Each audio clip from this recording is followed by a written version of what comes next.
In the quiet hours of the morning, before the sun dared to peek above the horizon, Ambrose sat on the edge of his neatly made bed in a modest room that smelled faintly of lavender and old wood. He was a man who had seen more than his fair share of the world, not through his eyes, but through the sounds, smells, and touch that had become his guides through life after a mission gone wrong robbed him of his sight many years ago. His fingers, calloused and steady, folded over the last letter from the Veteran Affairs Office, which had suggested he move into a retirement community specially designed for veterans like him. They said it was a place of peace, a sanctuary for those who had served their country with honor and now sought a quiet retirement. Ambrose, with no family to speak of and a longing for a semblance of community, had agreed. The retirement community was nestled in a secluded area, far from the bustling city life he had grown accustomed to. The officials had described it as a picturesque setting where veterans could enjoy their twilight years surrounded by nature and fellow servicemen and women who understood the sacrifices they had made. The decision to move had not been an easy one for Ambrose.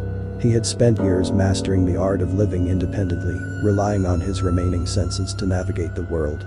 Yet, the promise of camaraderie and the gentle persuasion of being around those who shared a similar past had eventually swayed him. Upon his arrival, Ambrose was greeted with warmth and stories of the community's tranquil life. The residents, a mix of old soldiers with tales as varied as the places they had served, welcomed him. They spoke of gardening, weekly bingo nights, and quiet evenings spent on porches watching the stars. However, beneath their warm smiles and hearty handshakes, Ambrose sensed a threat of unease. Whispers floated through the halls and common areas, tales of friends who had passed away under mysterious circumstances. The community staff assured him these were natural occurrences, unfortunate but expected losses given their ages and histories. Yet, Ambrose couldn't shake off the feeling that there was something more, something lurking beneath the surface of this peaceful enclave. His thoughts were often interrupted by sounds that didn't belong, the rustling of bushes late at night when everyone was supposed to be asleep, the distant howl of an animal that seemed too close for comfort, and the occasional shiver of fear that coursed through the community's pets.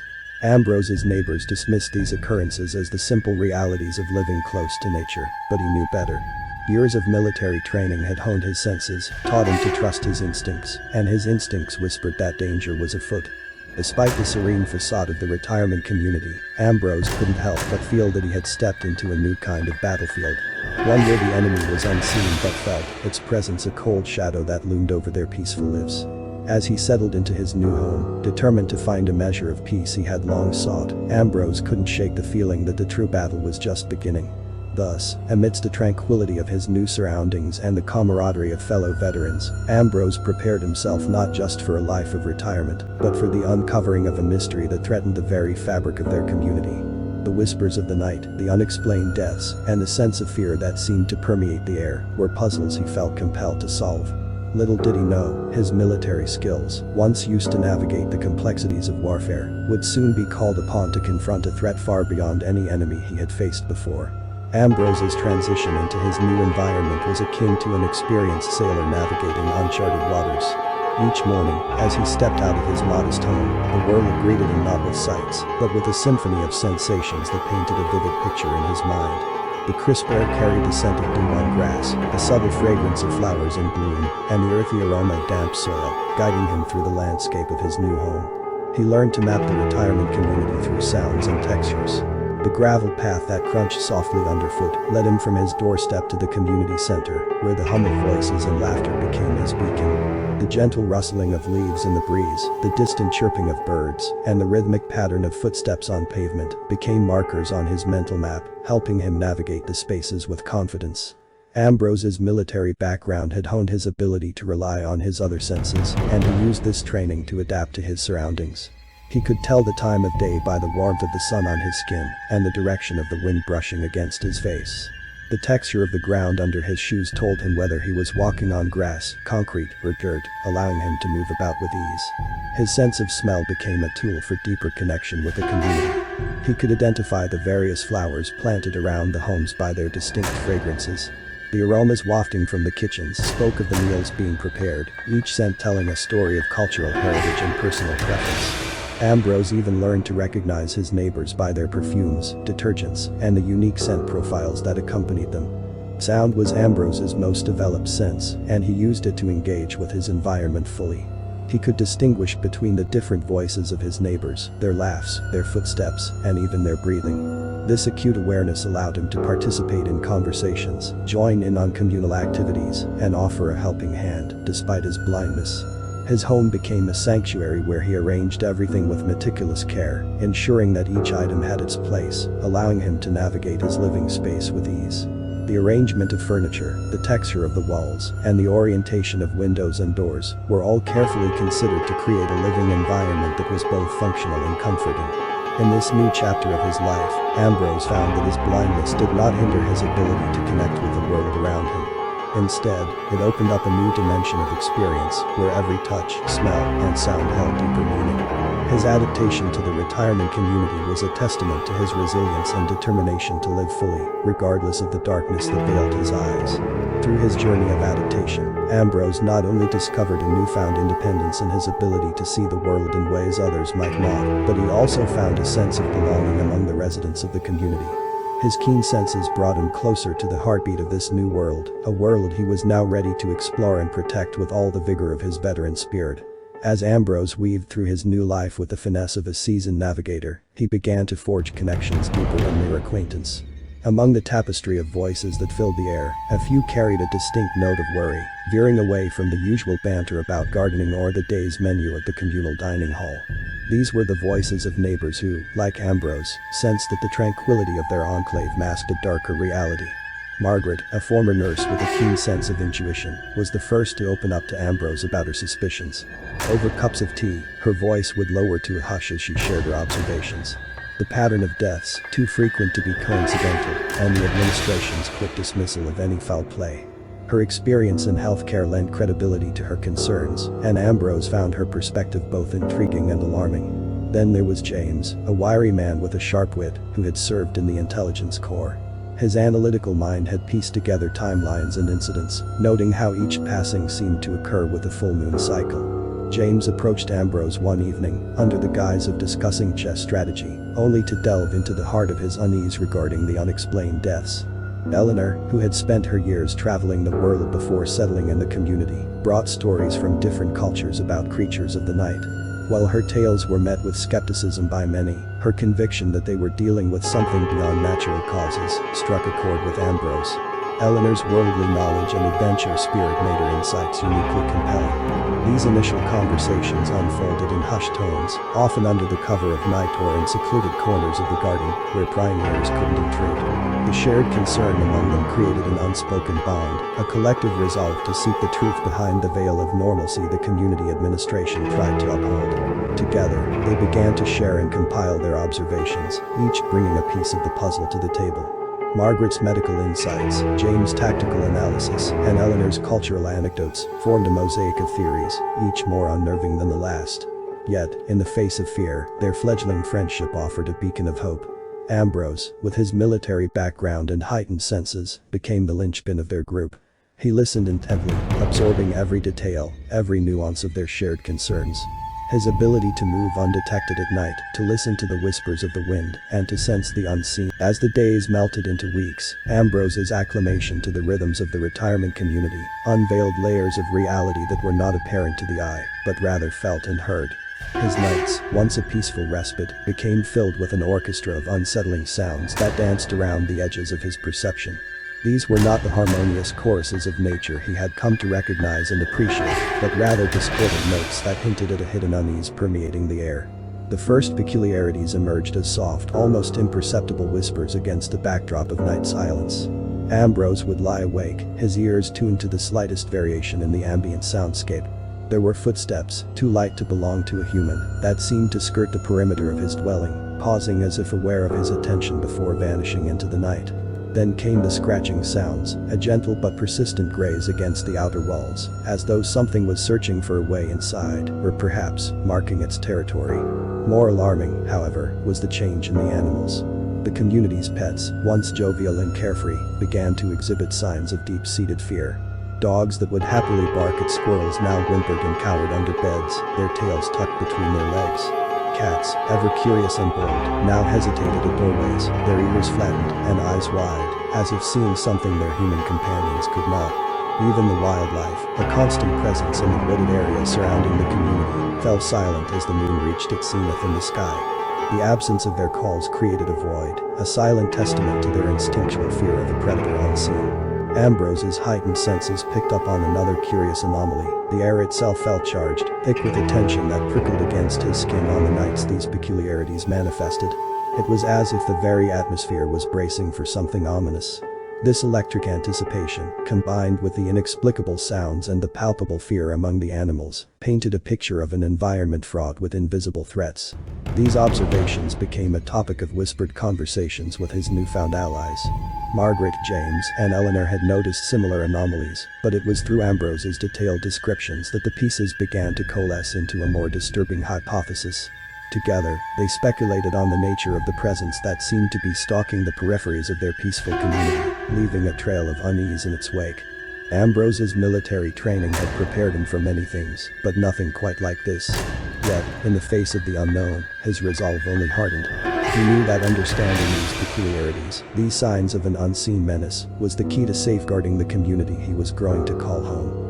The unexplained noises at night and the shared fear among pets and wildlife were not merely anomalies to be dismissed, but were instead critical clues pointing toward a hidden truth that Ambrose was determined to uncover. The equilibrium of Ambrose's new life was shattered one crisp evening, as autumn leaves whispered tales of change. The community, usually a beacon of serenity and reminiscence for its residents, was cloaked in a palpable veil of sorrow and disbelief. The cause? The sudden and inexplicable passing of George, a fellow veteran and one of Ambrose's closest confidants within the enclave. George had been a robust character, his voice a familiar comfort in the communal gatherings, often filled with laughter and tales of yesteryears. His vitality had seemed unassailable, a stark contrast to the quietness that had claimed him. Found in the early hours, with the dawn barely touching the sky, George's departure from this world was marked by circumstances that defied rational explanation. No signs of struggle, no apparent ailment, just an eternal slumber that had gently taken him in the night. This loss pierced Ambrose's heart with a cold, sharp clarity. George had been more than a friend, he was a brother in arms, both in their shared military past and in their recent musings over the community's unspoken undercurrents of fear. Just days before his untimely demise, George had confided in Ambrose about a peculiar sense of being watched during his evening walks, a feeling that something was amiss in the shadows that danced between the light of the street lamps. The news of George's death catalyzed a transformation within Ambrose. Where there had once been a simmering suspicion, there now burned a resolute determination to uncover the truth. The mysterious circumstances of George's passing did not align with the natural order of things. They hinted at a darker tapestry intertwined with the fabric of their community. Ambrose's grief was a crucible, refining his purpose. He resolved to delve deeper, to look beyond the facade of tranquility that had been so meticulously maintained by the community's facade. His conversations with Margaret, James, and Eleanor took on a new intensity, their collective sorrow, fueling a shared commitment to unraveling the mystery that now seemed to hover over them like a malevolent specter. In the wake of George's passing, Ambrose's senses sharpened further, as if his friend's spirit bolstered his resolve. The night noises, the animals' distress, and the air's charged anticipation became pieces of a puzzle that Ambrose was determined to solve. He started to keep a meticulous record of the night's events, mapping out patterns and anomalies with a precision honed by years of military strategy. George's death, while a profound loss, acted as a catalyst, compelling Ambrose and his allies to peer into the shadows of their community with eyes wide open. The bonds of friendship, strengthened by shared purpose and mutual loss, became the driving force behind their quest for answers. In honoring George's memory, Ambrose set forth on a path that would lead him to confront the unknown, armed with the conviction that the truth, however obscured, would come to light. In the wake of his friend's mysterious death, Ambrose embarked on a meticulous quest for truth, applying the skills honed in his military past to navigate the complex terrain of secrecy and suspicion. His approach was methodical, blending seamlessly into the daily rhythm of the retirement community to avoid drawing attention to his growing investigation. Ambrose utilized his auditory skills, developed in silent reconnaissance missions, to eavesdrop on conversations without being noticed. His ability to detect changes in tone, the hesitation in speech, and the unsaid words hanging in the air allowed him to collect valuable information. The snippets of dialogue captured during his unobtrusive walks or while sitting unnoticed on a bench painted a broader picture of unease that permeated the community. His tactile senses were just as crucial.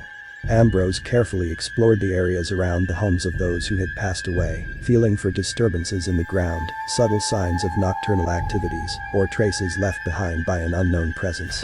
His hands, though blind, saw more than the eyes of others, discerning inconsistencies in the environment that others might overlook. Strategically, Ambrose chose to share his findings with only a select few, understanding the importance of maintaining a veil of normalcy while delving into the abnormal. Margaret, James, and Eleanor became his confidants, each playing a role in piecing together the puzzle without alerting potential culprits that they were under scrutiny. Furthermore, Ambrose tapped into his network of old military contacts, seeking any knowledge or expertise that could shed light on the peculiar circumstances they faced. These conversations, carried out under the guise of catching up with old friends, provided insights into the realms of the unexplained and the tactics used by entities that thrive in secrecy. His investigative forays were not limited to the tangible. Ambrose spent evenings listening to the sounds of the community with a critical ear, identifying patterns in the noises that had become a haunting backdrop to their lives. The sequence of events leading up to the eerie silences and the subsequent resumption of natural sounds became a coded message, suggesting the timings and movements of their unseen adversary. In his pursuit of the truth, Ambrose also became a guardian of sorts. His patrols, though covert, served as a watchful eye over the community, ensuring that his neighbors were not left unprotected. His presence, a silent sentinel, became a barrier between the known and the unknown, between safety and the lurking dangers of the night. Ambrose's investigation was a testament to the adaptability and resilience of the human spirit. Faced with the inexplicable, he relied on his military discipline, strategic thinking, and the unyielding drive to protect those around him. Each clue gathered, each piece of the puzzle placed, brought him closer to understanding the shadow that had fallen over the community. His journey was a silent battle waged not on the fields of war, but in the quiet spaces of a community gripped by unseen fears, where his skills illuminated the path toward uncovering the hidden menace among them. Amidst the web of mysteries that Ambrose wove through his investigations, a striking pattern emerged, etched not by the hand of man, but by the celestial dance of the cosmos. It was the cycle of the moon, ancient and unyielding, that cast a revealing light on the darkness, shrouding the community's unexplained losses. Ambrose, with his keen sense of observation and deduction, identified that the timing of each passing bore a chilling synchronicity with the lunar cycle, specifically aligning with the full moon's ascent. This revelation was not immediate but unfolded through the painstaking correlation of dates, each marking the departure of a community member under circumstances that defied. The implications of this discovery were profound and unsettling. Legends and folklore from various cultures have long associated the full moon with heightened supernatural activity, with creatures of lore gaining strength from its luminescence. Ambrose, though a man of reason and pragmatism, found himself confronting the possibility that the source of their turmoil might be rooted in tales as old as time. Armed with this lunar linkage, Ambrose sought to deepen his understanding, consulting almanacs and astronomical charts to predict the next occurrence. His strategy shifted from passive observation to active preparation, marking the upcoming full moons on his calendar as dates of significance. This pattern provided a temporal framework around which he could organize his efforts, allowing him to anticipate rather than react. The discovery also catalyzed a change in the dynamics within his circle of confidants. Margaret, James, and Eleanor, initially skeptical of drawing conclusions from celestial patterns, found the evidence hard to dismiss. Their meetings took on a new urgency, with discussions centered on how best to protect themselves and their neighbors during these vulnerable times. The pattern of deaths tied to the full moon became a rallying point, a clarion call to unity and vigilance. Moreover, this pattern offered a glimmer of hope amidst the prevailing fear. If the events were indeed tied to the lunar cycle, then they were predictable, and what was predictable could potentially be countered. Ambrose and his allies began to view the upcoming full moon, not just as a harbinger of danger, but as an opportunity to confront and perhaps understand the force that had cast such a long shadow over their peaceful existence. In uncovering the lunar pattern, Ambrose had transformed the narrative from one of random, inexplicable tragedies to a calculated sequence of events with a discernible rhythm. This shift in perspective was crucial, providing a semblance of control over a situation that had seemed chaotic and without form. The full moon, with its pale and watchful eye, had become both a symbol of the mystery they faced and a beacon guiding their way forward. In the deep recesses of his contemplation, Ambrose grappled with a resurgence of ancient lore, the stories of werewolves that had whispered through the pages of history and folklore, now clamoring for attention in the forefront of his mind. These tales, once relegated to the realm of myth and the fantastical bedtime stories told to children, began to weave themselves into the fabric of the mystery he was unraveling. The alignment of the deaths with the full moon, a detail as glaring as it was perplexing, beckoned these legends from the shadows of disbelief into the realm of potential reality.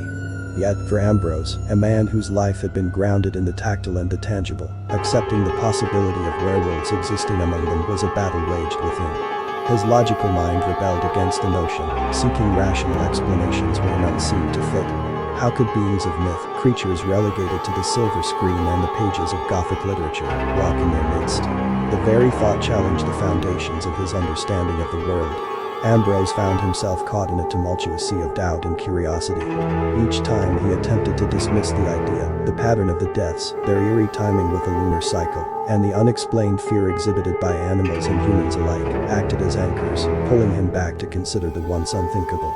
It was a struggle that unfolded in the quiet moments, as he lay awake at night listening to the sounds of the world around him, or while he walked the paths of the community, feeling the unseen eyes that seemed to follow. This internal conflict was not one he bore openly. In his discussions with Margaret, James, and Eleanor, he approached the subject with caution, testing the waters of their receptivity to such an outlandish theory.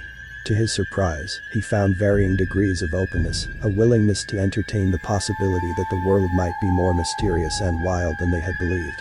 The tales of werewolves, with their roots stretching deep into the soil of many cultures around the globe, offered a template of sorts, a possible explanation that filled the gaps where logic found no purchase.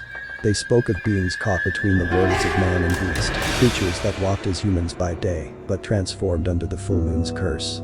The parallels between these stories and the events unfolding in their community were stark, compelling Ambrose to reconsider the boundaries of what he believed possible.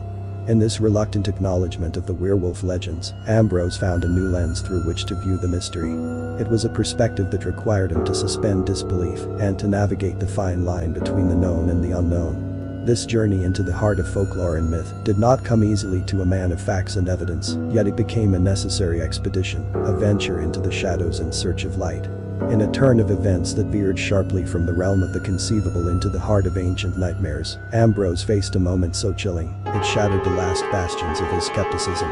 It occurred on a night when the full moon loomed overhead, not as a silent observer, but as a spotlight illuminating a scene so primal, it was etched into Ambrose's psyche with the clarity of a vivid nightmare. The encounter was precipitated by an unsettling silence, the kind that falls like a cloak, smothering all natural nocturnal symphonies. Ambrose, navigating the familiar paths of the community with the confidence of his heightened senses, felt an abrupt change in the atmosphere. The air thickened, charged with a palpable tension that raised the hairs on the back of his neck and sent a cascade of warning signals through his body. Then, without warning, a growl ruptured the silence, a sound so deep and guttural, it seemed to vibrate the very ground beneath his feet. Ambrose stood stock still, every sense strained to its utmost capacity. The growl was followed by the sound of heavy, deliberate footsteps that circled around him, the predator assessing its prey. Ambrose, despite his blindness, could sense the immense size and power of the creature that stalked him, an entity that exuded a feral and menacing presence. The air carried the scent of the beast, a pungent mix of wet fur and something wild, an odor so distinct and unnerving, it left no room for doubt. This was no ordinary predator, no bear or wolf that wandered from the woods. This was something otherworldly, something that the tales of old had whispered of, but reason had dismissed. In a moment that demanded action, Ambrose's military training surged to the forefront. He remained calm, his mind racing to devise a strategy. The creature, sensing perhaps a lack of fear, or intrigued by Ambrose's calm demeanor, paused its advance, allowing him a moment's respite, a moment that was shattered by a roar so powerful it seemed to shake the very air. It was then, in the echo of that roar, that Ambrose's world shifted irrevocably. The creature lunged, its form briefly illuminated by the moonlight, revealing a sight that would have frozen the blood of any who witnessed it. Though Ambrose's eyes could not behold the scene, the sounds, the scents, and the sheer force of the entity's presence painted a picture more terrifying than sight could offer. A werewolf, a creature of legend, stood before him, as real as the night air that carried its howl. The encounter, which lasted only moments before the creature withdrew into the darkness, was a crucible that transformed Ambrose's understanding of the world. The impossible had breached the walls of his reality, compelling him to accept that a werewolf indeed walked among them. This realization was not one of defeat, but a clarion call to action. Ambrose, now faced with a truth as undeniable as it was terrifying, understood that the battle ahead was not just for the safety of his community, but for the sanctity of their reality, a reality that had just expanded to include the nightmares of legend.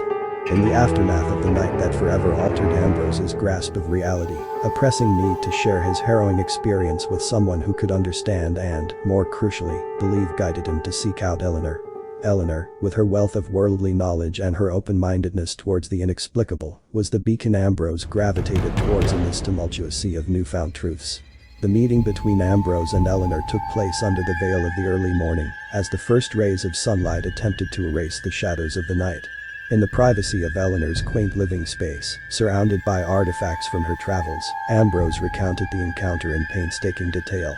His voice, steady yet underscored with the weight of what he had faced, conveyed not just the events, but the raw emotion of coming face to face with a legend made flesh.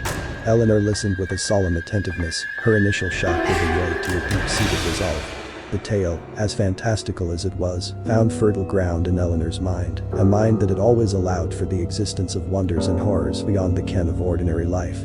The evidence presented by Ambrose, coupled with the peculiar patterns they had observed and the ancient lore she was familiar with, coalesced into a singular, undeniable conclusion. The werewolf was not a myth but a menacing reality with it. Their alliance was cemented not just by a shared belief in the extraordinary, but by a mutual dedication to the welfare of their community. Eleanor's agreement to stand with Ambrose in the face of an otherworldly threat was a testament to the strength of human bonds, the kind forged in the depths of adversity and the face of the inconceivable. This partnership marked the beginning of a new chapter in their quest, one where Ambrose and Eleanor, united by purpose and fortified by trust, prepared to delve deeper into the mystery. Together, they set out to gather more evidence, to formulate a plan, and to rally others to their cause, all the while knowing that the path they trod led into the heart of darkness itself, against an adversary as ancient as the moon that governed its curse. In the dwindling days before the next full moon, Ambrose and Eleanor embarked on a meticulously crafted campaign of preparation and defense, drawing upon Ambrose's rich reservoir of combat knowledge and strategic acumen. Their planning sessions were intense and focused, held in the quiet of Ambrose's home, where maps of the community and notes on lunar cycles sprawled across the dining table, transforming the space into a tactical command center. Ambrose, with his military background, led the charge in devising a plan that was both ingenious and grounded in practicality. They decided on a series of traps, not the crude contraptions of sticks and pits one might imagine, but sophisticated setups that utilized motion sensors and nets, strong enough to hold an entity of considerable strength. These were strategically placed in locations Ambrose identified as tactical vantage points, areas where the natural terrain and man-made paths would likely funnel their adversary. The duo also prepared a series of fallback positions and escape routes, mapped out with precision on the community layout.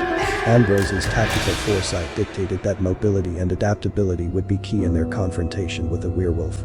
He instructed Eleanor on the importance of staying aware of her surroundings, moving silently, and using the environment to their advantage. Moreover, Ambrose integrated non-lethal defensive tactics into their plan. He was acutely aware of the moral implications of their endeavor. This creature, for all its ferocity, was a being under a curse, not a monster by choice. Therefore, their preparations included measures for subduing and capturing rather than harming. Eleanor, for her part, contributed by gathering materials and constructing the traps under Ambrose's guidance. Her agility and quick learning allowed her to execute Ambrose's designs with precision, setting up their defenses under the cover of darkness to avoid drawing attention. In the evenings that led up to the full moon, Ambrose and Eleanor rehearsed their roles in the impending confrontation, walking through the community to familiarize themselves with every nook and cranny. Ambrose's senses, honed to perfection, guided them through these drills, his ears picking up the subtlest sounds, his feet memorizing the terrain, ensuring that they would move as shadows on the night of the full moon. Their preparations were a blend of old-world traps and modern tactical strategy, a testament to Ambrose's adaptability and Eleanor's resourcefulness. Together, they forged a plan that was a beacon of hope in the face of fear, a meticulously laid scheme that leveraged the sum of their combined experiences and skills against the dark tide they faced. As the night of the full moon approached, Ambrose and Eleanor stood ready, a team united not just by the task at hand, but by a profound sense of duty to their community. They had transformed from neighbors into warriors, prepared to face the ancient horror among them with courage, intelligence, and a plan that held the promise of protection for all. As the full moon's ascent into the night sky drew near, a palpable shift in the atmosphere enveloped the retirement community. This transformation was not marked by visible changes, but by a collective tightening of spirits, a communal apprehension that hung thick in the air. Ambrose, navigating this landscape of mounting tension, became a conduit for the unspoken fears and silent anticipations of his neighbors.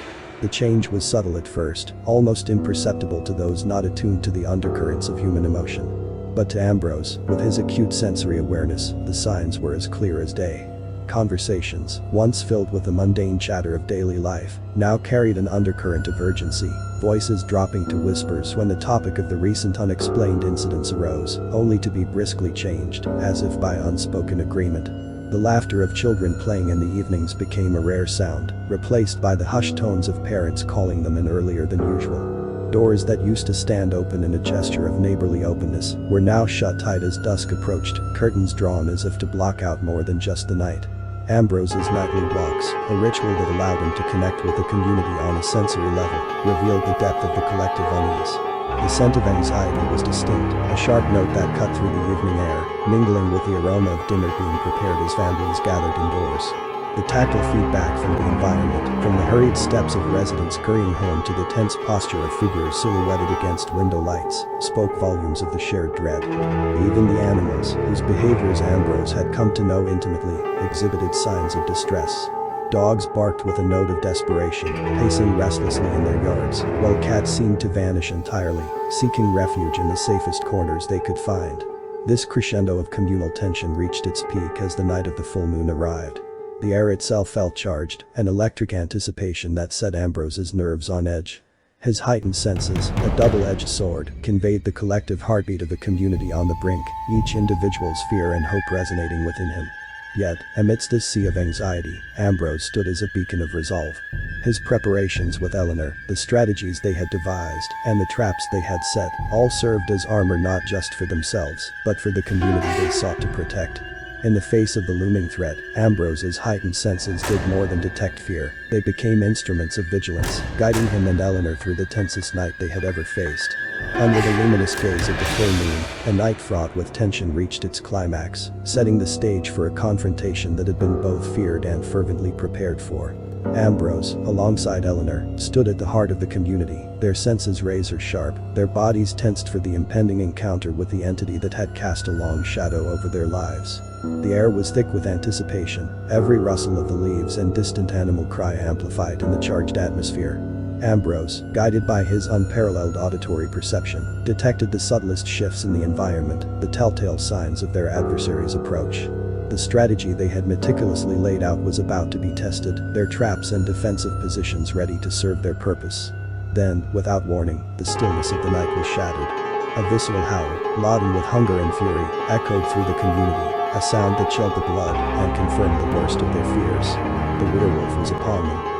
Ambrose and Eleanor moved with purpose, executing their plan with precision.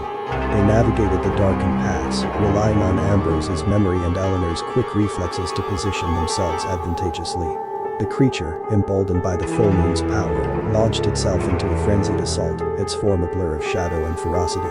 The confrontation was a dance of light and shadow, of human cunning against primal rage. Ambrose, utilizing his combat skills, orchestrated their movements, his voice calm and authoritative, guiding Eleanor as they lured the beast into the heart of their trap. The werewolf, driven by instinct, followed, its growls reverberating through the night.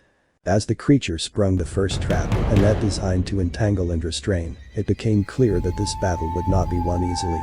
The werewolf tore through the bindings with terrifying strength, its eyes alight with a malevolent intelligence that spoke of more than mere animalistic instinct. Undeterred, Ambrose and Eleanor adapted, drawing the creature towards a secondary line of defense. Ambrose, his senses attuned to the werewolf's every move, anticipated its path, directing Eleanor to trigger the next trap. This time, a series of reinforced nets, coupled with a mechanism designed to disorient, ensnared the beast, slowing its rampage. The struggle that followed was titanic, a testament to the ferocity of the creature and the resilience of those who stood against it.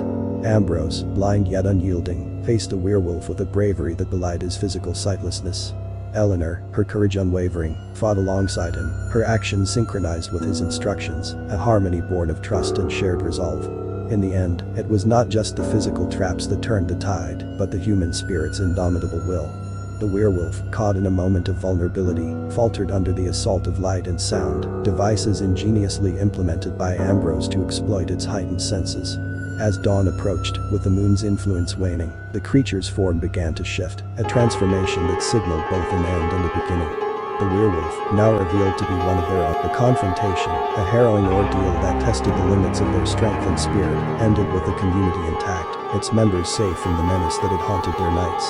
Ambrose and Eleanor, through their bravery and strategic prowess, had emerged victorious, their bond strengthened by the ordeal, their actions a beacon of hope in the face of darkness.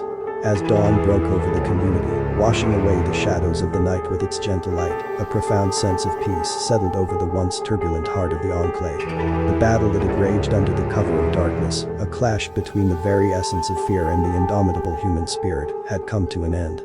In its aftermath, the community, once gripped by an unseen terror, now basked in the warmth of a new day, their safety restored by the courage and ingenuity of Ambrose and Eleanor. The revelation of the werewolf's true identity, a resident ensnared by a curse most ancient and tragic, brought not only shock, but a wave of compassion throughout the community. With the threat neutralized, the focus shifted towards healing, both for the individual who had unknowingly become a vessel for the night's terror, and for the community that had endured the shadow of fear. The bonds of the community, tested in the crucible of shared adversity, emerged stronger, woven tighter by the shared experience of facing and overcoming the darkness. Ambrose, whose leadership and bravery had been instrumental in their survival, found himself regarded not just as a neighbor, but as a guardian of the peace they all cherished. His actions, alongside Eleanor's unwavering support and partnership, became the stuff of quiet legend within the community, a reminder of what could be achieved when courage and unity prevailed over fear.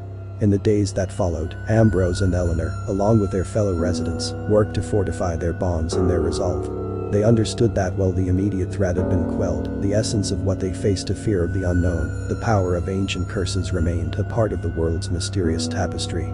They chose to face this reality not with fear, but with a renewed commitment to vigilance, compassion, and community. Eleanor, with her vast knowledge of the world's mysteries, took on the role of educator, sharing tales and insights that once seemed too fantastical to believe. These stories, now imbued with a new sense of relevance, served as both warning and wisdom, a guide for how to live in a world where the extraordinary could breach the boundaries of the known. Ambrose, for his part, continued to serve as the community's steadfast protector, his senses always attuned to the subtle shifts in the world around him. Yet, even as he watched over his home, he found a new sense of purpose in the bonds formed through the ordeal. The community, once a place he sought for peace, had become his family, a group of souls intertwined by fate and by choice. As the memory of that night receded into the past, it left behind a legacy of strength, unity, and a deeper understanding of the mysteries that lay just beyond the veil of the known world. The residents of the community, once ordinary individuals, now carried the knowledge of their collective strength, a testament to the power of human resilience and the enduring light of hope. In the quiet moments, as Ambrose sat beneath the stars, he reflected on the journey that had brought them to this point. The fear, the confrontation, and the victory were not just chapters in their lives, but milestones in a shared journey that had taught them the true meaning of courage. And in this newfound peace, under the watchful eye of the cosmos, the community thrived, a beacon of light in a world filled with shadows and wonders yet to be explored.